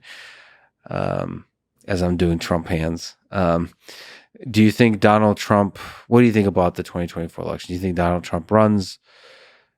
Do you think the tension will grow? Or was that a singular moment? Do you think it'll be like AOC versus Trump or whoever, whatever the most drama maximizing thing, or will things stabilize? I think I can. Historians don't like to predict the future, but I can predict this one, that it will not be a calm and stabilized election. I think as of the time that we're talking in 2022, there are too many sort of open questions, particularly about whether Joe Biden will run for re-election. He says he will, but the jury, I think, is out on that. I can't predict whether Donald Trump will run for election or not. I think we do know that President Trump doesn't like to start things he can't win, and if the polling data suggests that he's not a credible candidate, he might be reluctant to enter the race, and might find more appealing the kind of sideline kind of kingmaker role that he's been crafting since he left the White House. I think there are plenty of people who are dreaming that there's some sort of centrist candidate, whether it's a conservative Democrat or a liberal Republican who will, save us from all of this, either within a party or in a third party run. I don't think that's likely. Why aren't we getting them? Why don't you think it's likely? What's the explanation? There seems to be a general hunger for a person like this. You would, but the system sorts it out, right? That the primary systems and the party, party candidate selection systems, will favor sort of more partisan views, right? More conservative Republicans, more liberal Democrats, as the kind of center candidates. It seems like the system prefers mediocre mediocre leaders, mediocre partisan leaders. If I to take a cynical look, but maybe I'm romanticizing the leaders of the past, and maybe I'm just remembering the great leaders of the past. And I can assure you, there's plenty of mediocre partisans in the 19th century. Okay, and the 20th. Well, let me ask you about platforming. Do you think Donald? It's the Twitter question, but I was torn about whether to talk to Donald Trump on this podcast. As a historian, what would you advise? I think, this is this is a difficult question, right? For historians who want, sort of want to make sure that they know sort of what Americans are thinking and talking about, for centuries later. So one of the things that, at least my understanding is that when President Trump was banned from Twitter, his account was also deleted. And that is one of the most valuable sources that historians will use to understand the era. And parts of it were sort of, archived and reconstructed. But in that sense, I think that is also a real loss to the historical record. I mean, I think that your podcast shows you'll talk to anyone.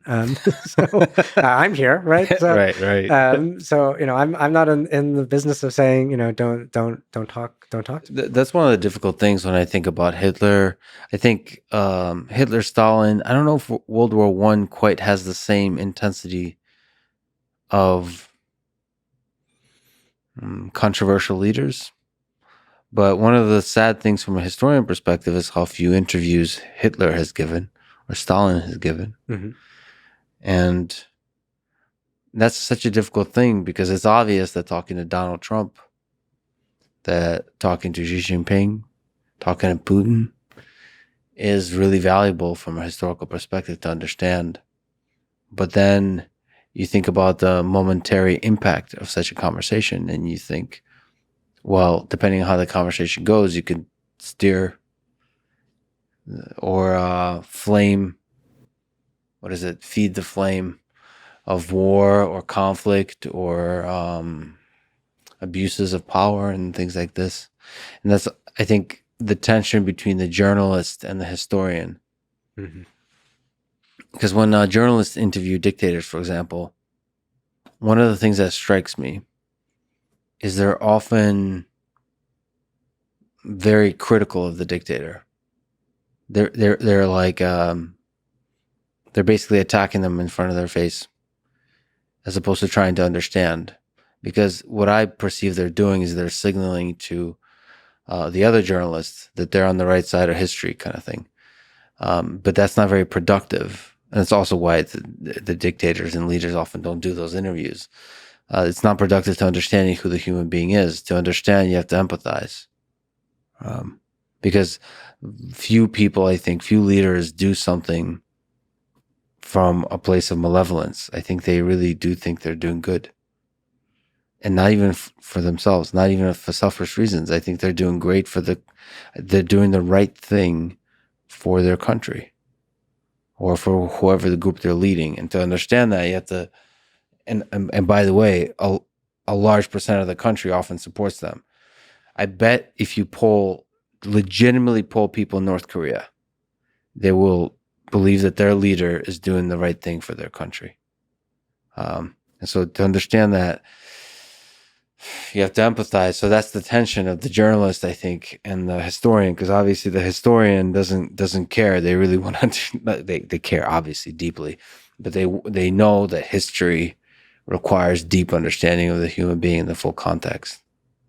Yeah, it's a tough decision to make. Yeah. Well, I think it's both for journalists and historians. The challenge is not to be too close to your subject, right? And not to be overly influenced and used by them, right? When you're talking to a living subject, which historians do, too. It's a matter of making sure that you triangulate their story with the rest of the record, right? And that may paint a different picture of the person than and will prevent you as a journalist or a historian from kind of just telling someone else's story. And so and historians also have the benefit of going back 30, 40 years and finding all the other stories and figuring out playing two truths and a lie, like which parts are accurate, which are not. And journalists do that work in a day-to-day basis, but historians, we get a little more time to think about what we're doing. Well, I personally also think it's deeply disrespectful to the populace, to people, to censor and ignore a person that's supported by a very large number of people. like that you owe. I personally feel like you owe the citizens of this country a deep empathy and understanding of the leaders they support, even if you disagree with what they say. I mean, that's the to me, I'm much more worried about the resentment Mhm. of the censorship. Um, that it's to having a good conversation with Donald Trump is ultimately valuable because I think, especially in this case, I agree with you that Donald Trump is not a singular person. He represents a set of feelings that a large number of people have, and whatever those feelings are, you can try to figure out by talking to people, but also talking to the man, and then seeing the interplay there. What does this really represent in this period in history, in this slice of the world? Yeah, ultimately, understanding I think leads to compassion and love and unity, which is how this whole thing progresses. The tension between the different sides is useful to have a good conversation, but ultimately coming up with the right answer and progressing towards that answer is how you make progress. Do you think a pure democracy can work? So we have this representative democracy with these contentious elections and so on. When we start a civilization on Mars, which becomes more and more realistic technologically, we can have a more direct access to be able to vote on issues and vote for ideas. Do you think it can work? I don't think we have to go to Mars to do it, right? I think the answer is not, to flip a switch and turn on something called pure democracy when people are not ready for it, when their incentive structures are not structured for it. But you can, experiment with more democratic forms of governance, one after another, right? Whether it's sort of experimenting with technology to find new ways of of getting greater rates of participation in democracy. I think that we see some experiments in more complicated systems of voting that, in fact, might actually be more reflective of people's choices than simply picking one candidate, right? Sort of ranked choice voting or runoffs, other kinds of things. Um, I think that we can think more creatively about something like participatory budgeting, right? In which, we put all this money into the government, and then, we should, as a people, there are more democratic ways of how we spend it. And I think the most urgent, in some level, is a more democratic form of foreign policy making, right? That foreign policy making, decision making about the military, about foreign policy, is very ways insulated from popular participation in modern American history. And I think, there technology is not the going to solve this. It's a combination of technology and human creativity, but I think I think we can start heading that direction. Whether we get there before we get to Mars, I don't know. What interesting lessons and thoughts, if you look at the fundamentals of the history of American elections, do you hope to reveal when you try to teach the class? And how will those fundamentals be met by the students that receive that wisdom? Hmm. So, what do you think about this dance? Especially such an interesting idea, and I hope you do go through with this kind of idea. Is look at the history while the next one is happening. Yes, I think it's worth remembering, right, that the students who are typical American student who's in college right now, right, has lived their entire life after the election of 2000 and Bush v. Gore, right? And after 9/11, probably. And yeah, absolutely, yes. After all of these things, right? Um, so on the one hand, they take partisanship and contentious elections for granted. Um, they don't, I think, share sort of some vision that things used to be different, right? They don't remember a world that had like lots of moderate Democrats and liberal Republicans and sort of running around in it. but so in some ways, it's a way of looking back into the past to find other ways of organizing our politics. It's also a way of reassuring students that we have been through contentious and even sort of violent elections before in our history, and that people have defended the right to vote. Right, people have risked their lives to vote. I think they will understand that as well. And maybe knowledge of history here can help de-escalate the emotions you might feel about one candidate or another. And from a place of calmness, you can more easily arrive at wisdom. That's my hope. Yeah. Just as a brief aside, but nevertheless, you wrote the book Bound by War that describes a century of war in the Pacific.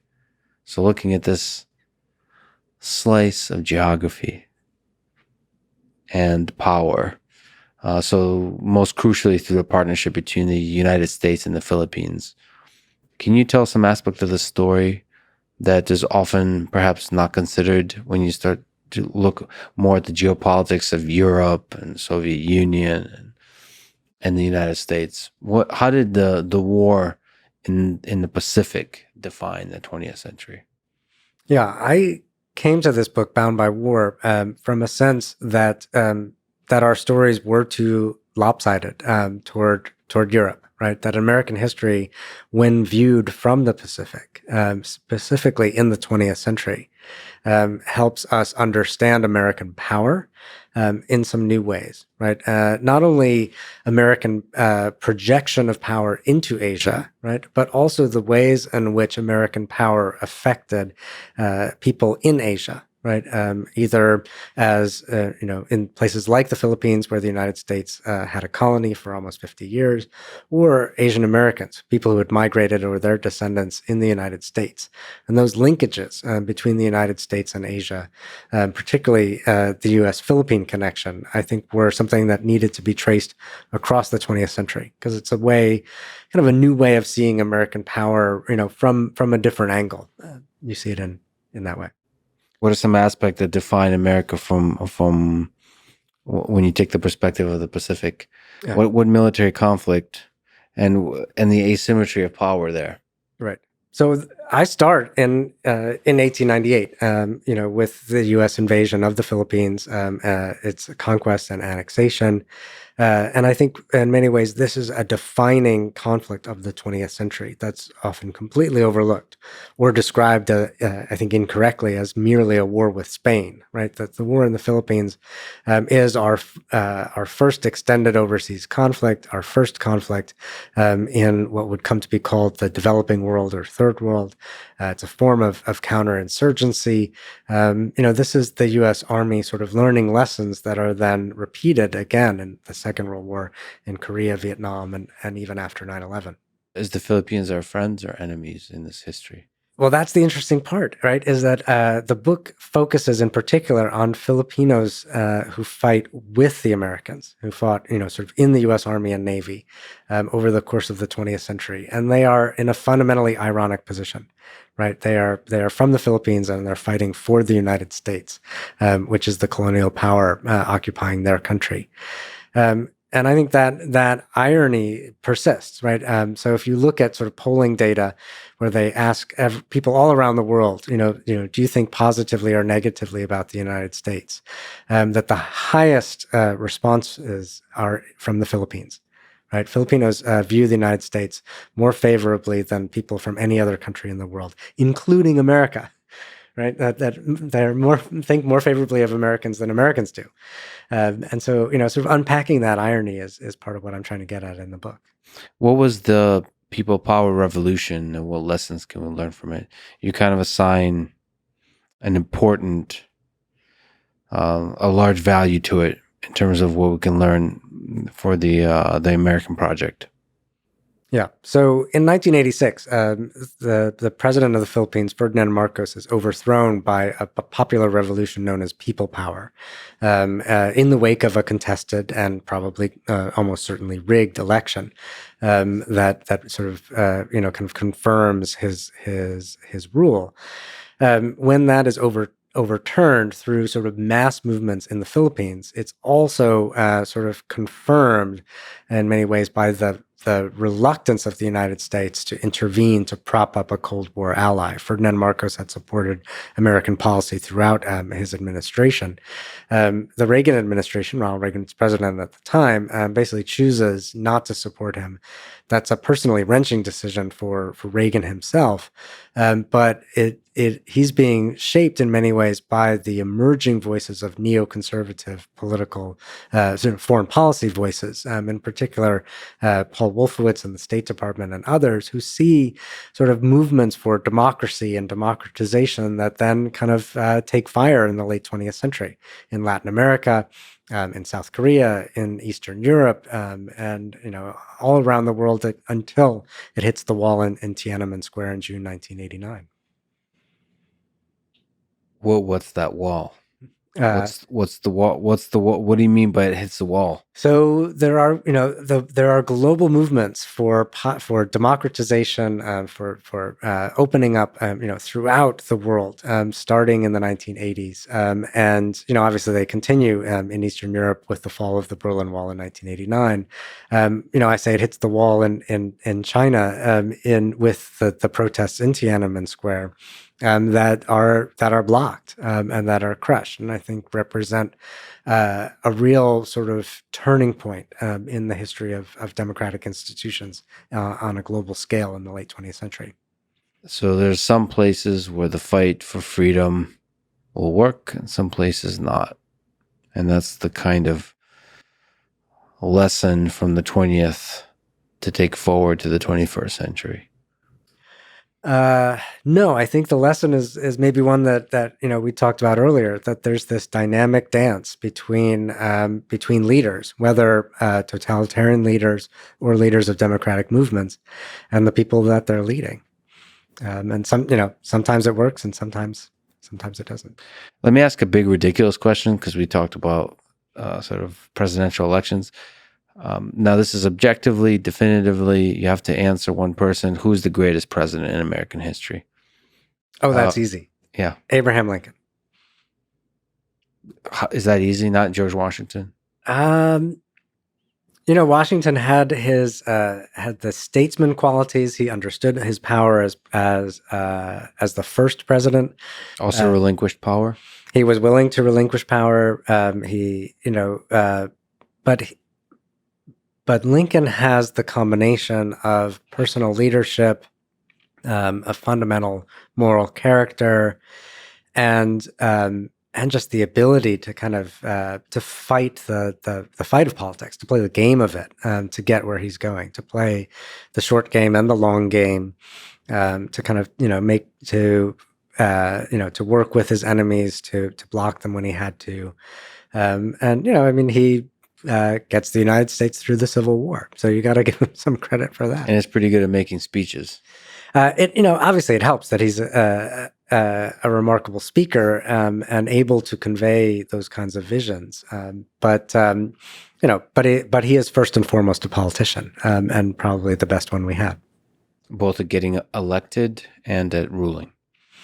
In some ways, better at the doing than at the getting elected, right? That he, the election of 1860 it's just a hot mess, that could have worked out many different ways. And even the election of 1864, when we have a presidential election in the middle of a civil war, it was not a foregone conclusion that Lincoln would be reelected. So both times he sort of, he's not a master campaigner by any means, but he was a master politician as a governor. Do we have leaders like that today? Is it so? One perspective is like leaders ain't what they used to be, and then another perspective is, well, we always romanticize stuff that happens in the past. We forget the flaws and remember the great moments. Yeah, both of those things are true, right? On the one hand, we don't we are not surrounded by people of Lincoln's caliber right now. That feels like the case. And I think we can say that with some certainty. But I always like to point to President Harry Truman, who left office with some truly abysmal presidential ratings. Was dismissed throughout his presidency as unqualified, as not knowing what he was doing, etc. And then turns out. With hindsight, we know that he was better at the job than anyone understood. Better at getting elected, right? You remember that sign, Dewey defeats Truman, right? He showed them, right? And better at holding power and better at sort of, kind of building the kind of institutions that long after he was gone, demonstrated that he won the long game.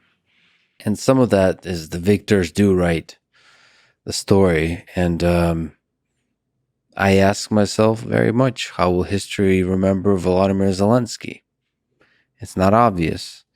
And how will history remember Putin?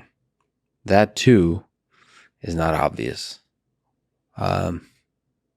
Because it depends on how the role, the geopolitics, how the history of these nations unfold rather.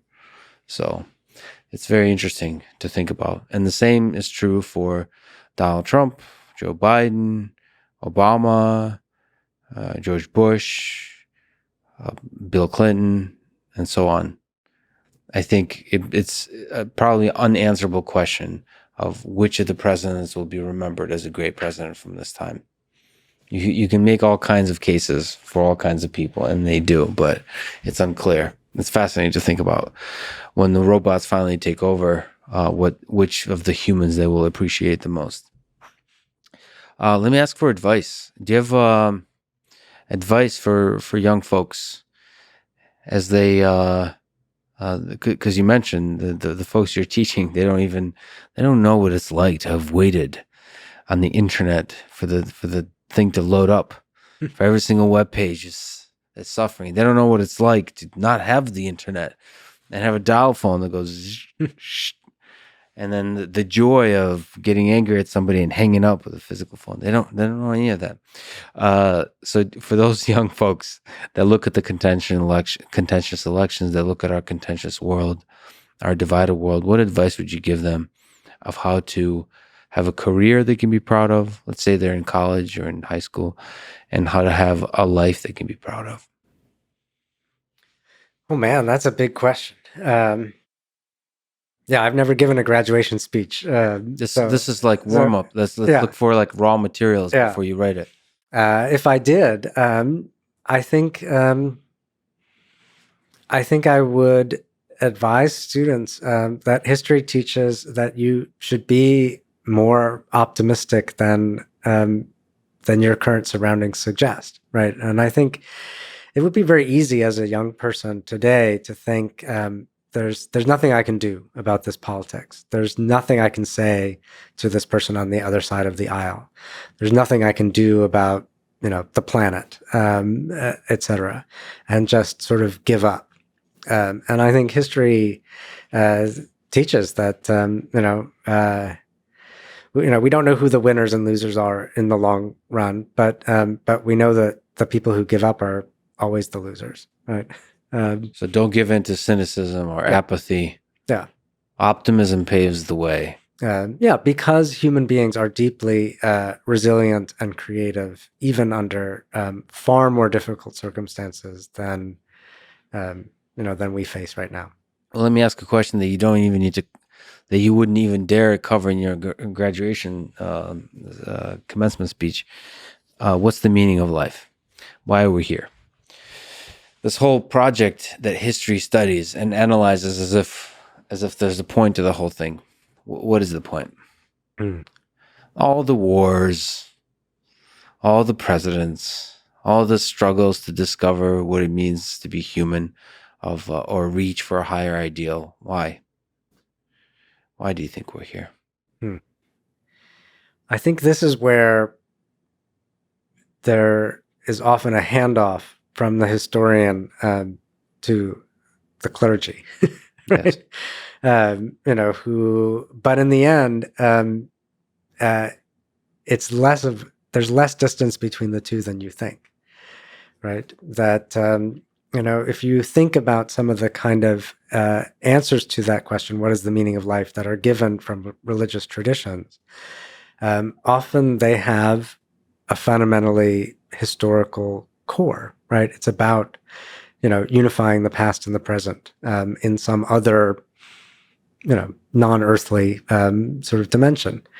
And so I think there is that. I think even for people who don't have religious belief, there's a way in which history is about the shared human condition, and I think historians aspire to telling all of that story. Right? We drill down on the miseries of war and depressions and so forth, but the story is not complete without blueberries and butterflies and all the rest that go with it. So both the humbling and the inspiring aspect that you get by looking back at human history, that we're in this together. Christopher, this is a huge honor. This is an amazing conversation. Thank you for taking us back to a war that not often discussed, but in many ways defined the 20th century and the century we are in today, which is the First World War.